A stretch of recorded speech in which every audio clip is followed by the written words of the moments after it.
자, 여러분, 이 책을 보시면 질문이 없어요, 여러분. 우리 지난번 교재 같은 경우는 질의응답 질문이 있고 그에 대한 답을 찾아가는 시간이 있어가지고 책을 여러분들이 이제 나눔을 할 때 좀 더 편리했을 수는 있는데, 이 책은 그런 질문이 없고 그렇기 때문에 캠퍼스 장들이 책을 읽어서 책의 내용을 충분히 숙지를 하고 우리 캠퍼스에 있는 운동원들과 잘 나눔을 하는 게 중요한데, 근데 여러분들이 또 개인적으로 이제 해버리면 캠퍼스 장의 역량에 따라서 그 모임의 이런 풍성함이 너무나 차이가 많이 나니까, 이제 목사님이 여러분들에게 학원 총무를 통해서 목사님이 책을 읽고 이 저자가 하고 싶은 말에 관련된 요지와 관련된 질문을 3-4개 정도 만들어서 학원 총무를 통해서 여러분들에게 공유를 하겠습니다. 그래서 이 시간도 그 질문을 목사님이 먼저 여러분에게 알려주고 그 질문에 대한 답을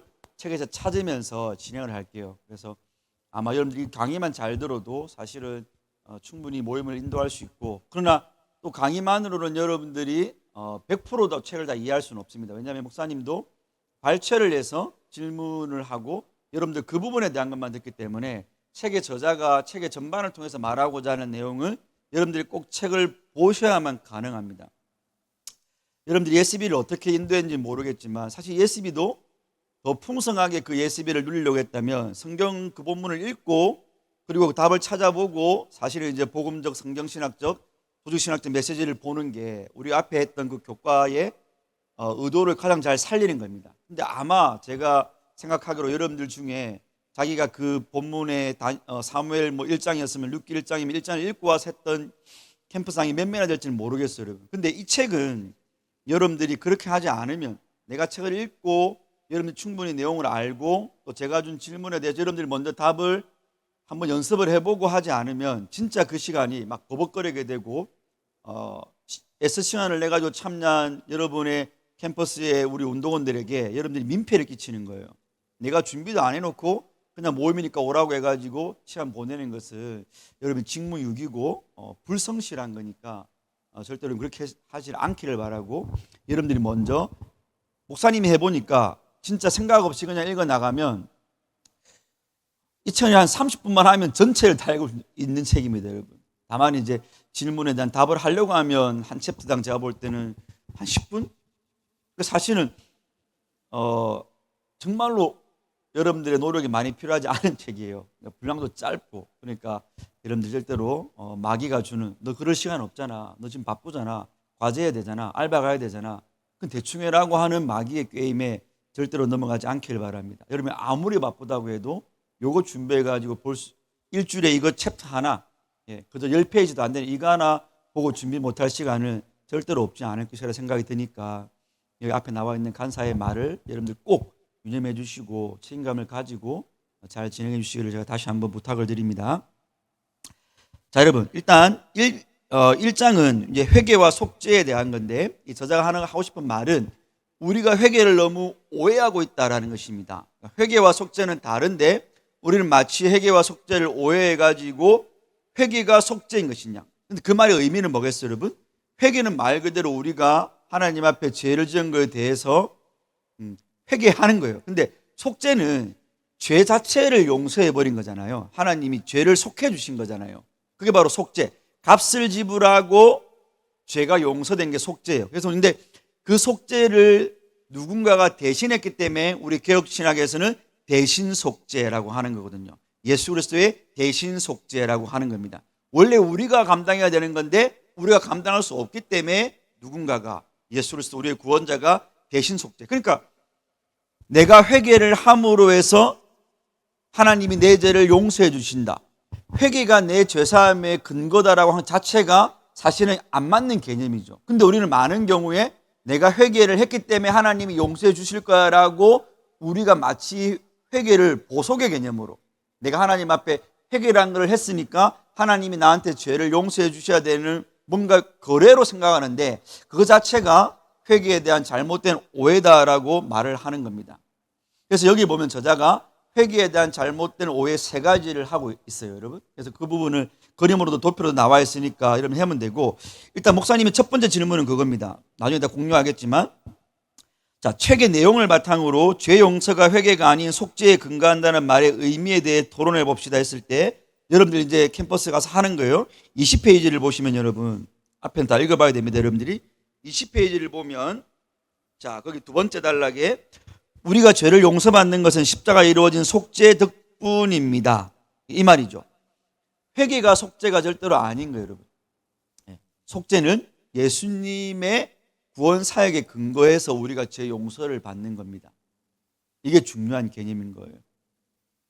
그러면 회개는 뭐냐 했을 때 이 저자가 하고 싶은 말은 이제 나중에 이제 말을 해주는데, 그건 삶의 성향이다라고 말을 하는 거예요.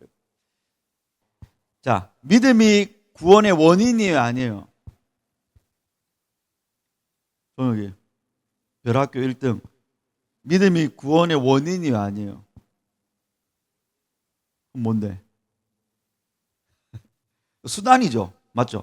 믿음이 구원의 원인이면 우리가 구원받는 게 우리의 믿음 때문에 되는 거잖아요. 마찬가지로 회개는 우리가 죄를 용서받는 원인이 아니란 말이에요, 여러분. 회개는 수단이에요. 예수님이 이루어 놓은 속죄의 결과를 우리가 누리는 게 바로 회개란 말입니다. 거기서부터 여러분이 생각해야 되는 거예요. 그럼 엄밀히 말해서 여러분이 회개를 안 해도 그런 원리로 따지면 죄 용서 이미 받은 거죠, 여러분. 그렇죠?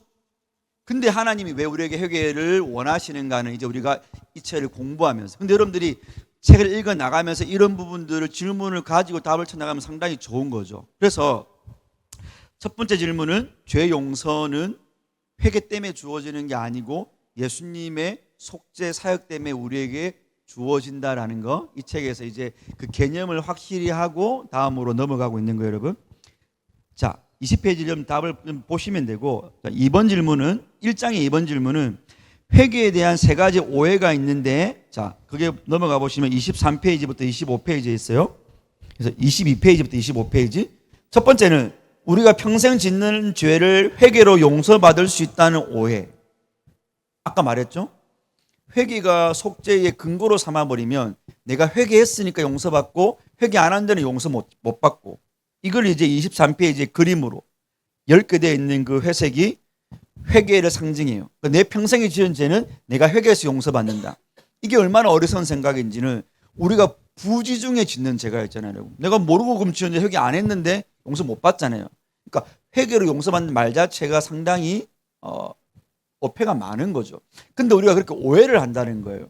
그래서 내가 어느 날 회개를 열심히 했어. 눈물까지 흘렸어. 그럼 뭔가 자기가 회개를 한 것처럼 떳떳하고 하나님 앞에 나올 때 내가 뭔가 하나님께 더 뭔가 구할 수 있을 것 같고, 회개했으니까. 내가 회개할 때 눈물도 안 나고 덤덤하게 했으면 뭔가 회개 안 한 것 같고, 내가 찝찝하고, 그런 개념이 아니라는 거예요. 첫 번째 오해가 그거예요, 여러분. 자, 두 번째는 구원받기 이전의 죄는, 그래, 예수님의 십자가 대속의 죄를 용서받았어. 그게 이제 이 그림에 보면 24페이지에 보면 진하게 되어 있는 부분은 예수님의 속죄 부분. 근데 회심하고 난 다음에는 이제 그 뒤부터는 내가 이제 회개를 해야 돼. 그러니까 예수님 속죄 반, 내 회개 반, 이렇게 이제 반반 치킨처럼 하고 있는 거예요. 그것도 오해라는 거예요. 세 번째는 뭡니까? 세 번째는 예수님의 속죄가 회개의 근거니까 나는 이제 아무런 회개를 할 필요도 없다. 이게 구원파 혹은 율법 폐기론자들의 주장이죠. 여러분들이 구원파하고 이야기 한 번만 해봐도 당장 이렇게 물어봅니다. 너 어떻게 구원받아? 어떻게 죄 용서받았어? 우리가 이제 예수님의 속죄로. 그래. 그럼 너가 더 이상 왜 회개할 필요가 뭐가 있지? 예수님 믿고 구원받았다며, 죄 용서받았다며. 근데 회개를 왜 해야 되는 건데? 논리적으로 맞죠, 여러분. 그 사람들 말이 맞아 보이죠. 근데 이게 바로 세 번째 오해라는 거예요, 여러분. 자, 일단은 두 번째 질문은 그거예요. 이 세 가지 오해 중에 여러분들은 어디에 속해 있는가를 생각해 보는 거예요. 회개로만 죄 용서를 받을 수 있다. 첫 번째 오해. 두 번째, 십자가 믿기 전까지는 예수님의 속죄, 믿은 후부터는 나의 회개. 그 다음 세 번째는 예수님의 속죄면 다 끝, 회개는 필요 없어. 이 세 가지 오해 중에 나는 어디에 속해 있는가를 생각해 보시면 되겠습니다. 이번 질문이에요. 여러분들 캠퍼스에서 나눌 질문. 자, 세 번째, 회개와 회개 기도는 어떻게 다른가? 자신의 경험을 돌아보며 진정한 회개를 했는지 아니면 단순한 회개 기도에 거쳤는지 생각해 봅시다. 이거는 26에서 27페이지에 나와 있는 내용을 토대로 목사님이 답을 한 겁니다. 자, 그러면 이제 여러분, 회개 기도와 회개가 왜 다른가 했을 때, 아까 우리가 세 번째 질문, 특별히 세 번째 오해, 예수님이 다 죄를 속했는데 내가 왜 그러면 회개를 해야 됩니까? 라는 질문에 대한 답이 사실 여기 있는 거예요. 구원파에 대해 우리가 답해 줄 수 있는 게 여기 있는 거예요. 그러니까 여러분, 계속 회개를 내가 죄를 속한다고만 생각하는 개념으로 하면 내가 내 죄가 다 속해졌으니까 회개할 필요가 없지라고 생각하지만, 그게 아니고 회개는 삶이라는 거예요. 삶의 성향, 방향성의 문제라는 거예요.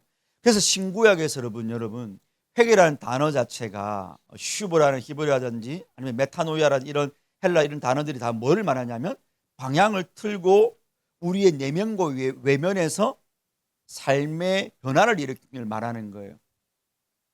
근데 근본적인 건 뭐겠어요? 내면의 변화죠. 회개는 내가 하나님에 대해서 반대로 가고 있던, 죄를 입사했던 거에서 예수님의 속죄의 근거에서 내가 방향을 틀고 하나님께 나아가고자 하는 성향이란 말입니다. 그게 회개예요, 여러분. 그 회개 기도는 내가 하나님께 나아가고자 하는 방향의 하나의 어떤 종속이 되어 있는 거지, 회개 기도가 회개가 아니란 말입니다, 여러분. 이 말은 이렇게 말할 수 있죠. 여러분이 백날 첫날 와가지고 내가 죄를 뉘우쳐, 하나님 오늘도 친구를 미워했어요, 오늘도 내가 하나님 앞에 용서를 못 베풀었어요, 하나님 오늘도 내가 음란한 걸 봤어요, 맨날 뉘우쳐봐요, 여러분. 그게 회개가 아니라는 거예요, 여러분. 그 뉘우침이지. 근데 그 뉘우침은 불신자도 하는 거고 아무나 다 할 수 있는 거예요. 회개란 뉘우침에서 돌이켜서 내가 이렇게 죄를 지음으로 하나님의 마음을 아프게 했군요, 하나님께 내가 다시 돌아갑니다라고 하는 내면의 성향과 거기에서부터 격발되어 나오는, 그럼 내가 이제 그것을 하나님 기뻐하지 않는 거니까 하지 않아야 되겠다고 하는 외면적인 변화까지, 내면과 외면의 전반적인 변화를 다 우리가 회개라고 하는 거예요. 우리가 이 회개를 새롭게 이제 정립을 해낸 거죠, 여러분. 그런 의미에서 목사님이 3번의 질문을 이렇게 해봤어요. 여러분들은 지금까지 회개를 했습니까? 회개 기도만 했습니까? 라고 이제 물어본 거예요.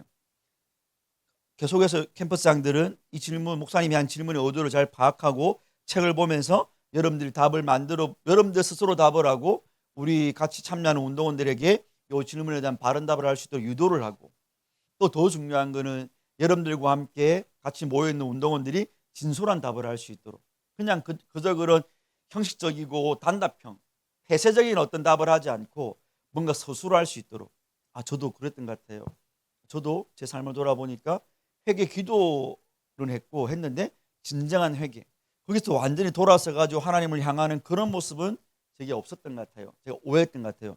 이렇게 서로 서술을 하고 그러면서 삶을 나누고 그러면서 그 친구의 문제를 알고 여러분들이 기도를 해줄 수 있고, 그 캠퍼스장의 권위이면서 여러분의 특권이면서 책임인 거죠. 단순하게 모여가지고 그냥 성경 공부하고 땡 하는 게 아닙니다, 여러분. 그렇죠? 그렇게 할 것 같으면 그냥 그거는 지식 전달밖에 안 되는 거잖아요. 삶을 나누고 그 친구를 이해를 해주고, 그럼 우리가 어떻게 하나님 앞에 바르게 해결할 것인가 같이 기도하면서 구하자.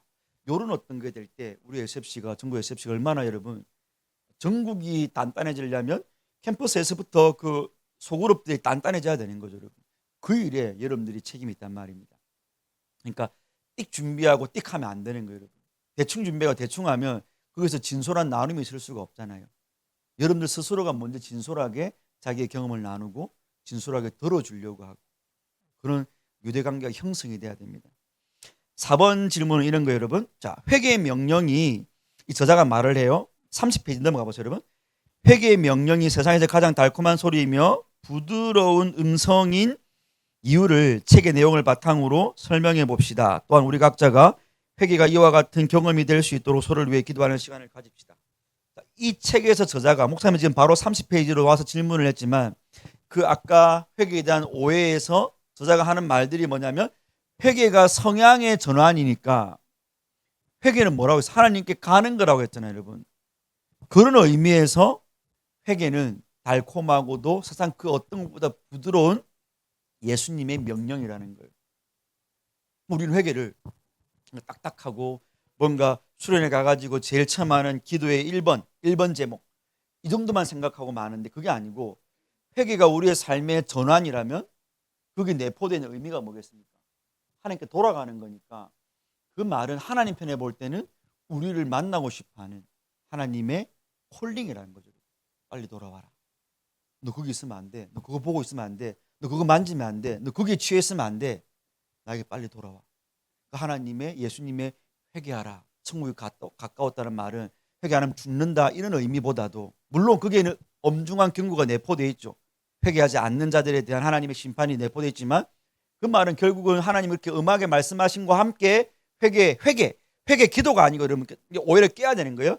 회개해라. 나에게 와라라는 거니까 내가 너희와 함께 있고 싶다.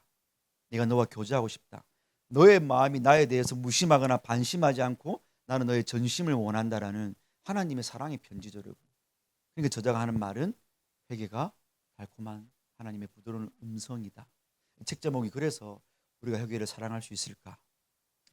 회개가 그런 단순하게 억지로 뭔가 내가 찬양에 취해가지고 쏟아내야 되는 그런 자기 고해성사가 되면 안 된다는 거예요. 하나님의 부르심 앞에 나도 하나님께 가고 싶습니다라는 우리의 사랑의 반응이 돼야 된다는 겁니다. 그래서 요 질문 4가지. 그래서 여러분 각자가 이런 진짜 회개를 할 수 있도록 우리가 같이 기도합시다라고 마무리하면서 할 수 있는 거죠. 그러니까 회개는 단순하게 죄 몇 가지 뉘우치는 회개 기도 정도가 아니고 우리가 마음과 뜻과 우리의 정성과 생명까지도 하나님 앞에 돌이켜서 나가고자 하는 그 성향이라는 것, 여러분 회개에 대한 개념을 이렇게 정리하시면 되겠습니다. 그게 1장인 거예요, 여러분. 1장을 이렇게 하면 나누면 됩니다. 자, 2장을 이제 봅시다. 2장 넘어가서